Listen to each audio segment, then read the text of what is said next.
Big boss season 9 హౌస్లో ఉన్న ఇమాన్యుయల్ నిజ స్వరూపం ఒక్కొక్కటిగా బయటపడుతుంది.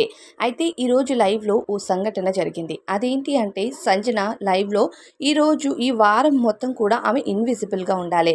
అయితే ఇప్పుడు ప్రస్తుతం నామినేషన్ ప్రక్రియలో భాగంగా తాను మాట్లాడొచ్చంటూ బిగ్ బాస్ చెప్పాడు. అప్పుడు తనూజ పక్కనే ఉండడంతో తనూజతో ఫస్ట్ మాట్లాడుతుంది సంజన.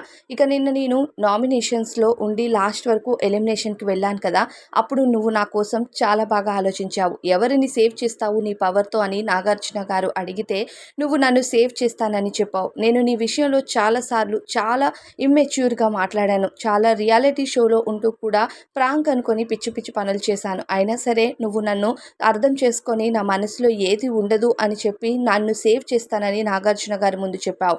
నా కోసం నువ్వు కాఫీ త్యాగం చేశావు. మళ్ళీ రెండవసారి ఇలా చేశావు. చాలా థ్యాంక్స్ తనూజ అంటూ తనూజతో మాట్లాడింది. ఆ తర్వాత ఈ వారం మొత్తం నేను ఈ కోట్ ఎందుకు వేసుకొని ఉండాలో నాకు అర్థమే కావట్లేదు. నేను ఇమాన్యుయల్ని ఈ హౌస్లో అందరికంటే ఎక్కువ నమ్మాను. బిడ్డ బిడ్డ అని తిరిగాను. నన్ను కూడా అమ్మ అమ్మ అన్నాడు. నేను ప్రతి విషయంలో కాపాడుతానన్నాడు. ఇప్పుడేమో నాకు ఇవి ఇన్విజిబుల్ కోట్ అయితే ఇచ్చి నన్ను మాట్లాడకుండా చేశాడు అంటే తనుజ ఈ కోట్ గౌరవ్కి ఇచ్చుంటే బాగుండేది. మీరు బాగా ఆడతారు హౌస్లో. మీలాంటి వాళ్ళు సైలెంట్గా ఉంటే అస్సలు బాగోదు.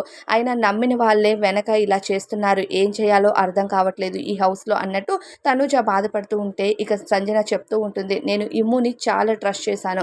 కానీ ఇమ్ము నాకు ఈ కోట్ ఇచ్చి నన్ను మాట్లాడకుండా చేసేశాడు. ఈ వారం అంతా నేను హౌస్లో ఎలా ఉండాలో కూడా నాకు అస్సలు అర్థం కావట్లేదు.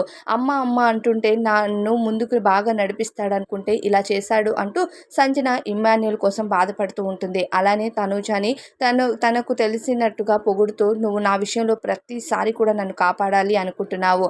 ఈరోజు హౌస్లో ఉన్నానంటే ఆ రోజు కాఫీ త్యాగం చేశావు. నిన్న కూడా నీ పవర్ నాకు ఇస్తానని చెప్పావు. నాకు చాలా హ్యాపీగా ఉంది. నేను ఆ తర్వాత మాట్లాడదాము అనుకుంటే నాకు మాట్లాడకుండా ఈ కోట్ వేసేశారు. అందుకే చెప్పలేకపోయాను. థ్యాంక్స్ తనుజ అంటూ సంజన తనుజ దగ్గర మాట్లాడుతూ ఇమాన్యుయల్ కోసం కన్నీరు పెట్టుకుంటూ ఉంటుంది. అయితే ఆ తర్వాత నామినేషన్ ప్రక్రియ జరిగిన వెంటనే మీరు మాట్లాడకుండా ఉండాలి అంటూ బిగ్ బాస్ తెలియజేస్తాడు. ఇంకా సంజన స్పీడ్గా రెడీ అవుతూ ఇక నామినేషన్ ప్రక్రియ కోసం అయితే సిద్ధమవుతూ ఉంటుంది. ఇక బిగ్ బాస్ హౌస్లో నిజంగానే నమ్మిన వాళ్ళే మోసం చేస్తారు అనడంలో సందేహం లేదు. ఇక ఇమ్మాన్యుయల్ మరోసారి ఇక తనూజకు నామినేషన్ చేసి ఈ వారం మరింత బ్యాడ్ అయిపోతున్నాడని చెప్పాలి. మరి ఇమ్ముపై మీ ఫీలింగ్ ఏంటి అనేది కామెంట్స్లో చెప్పండి.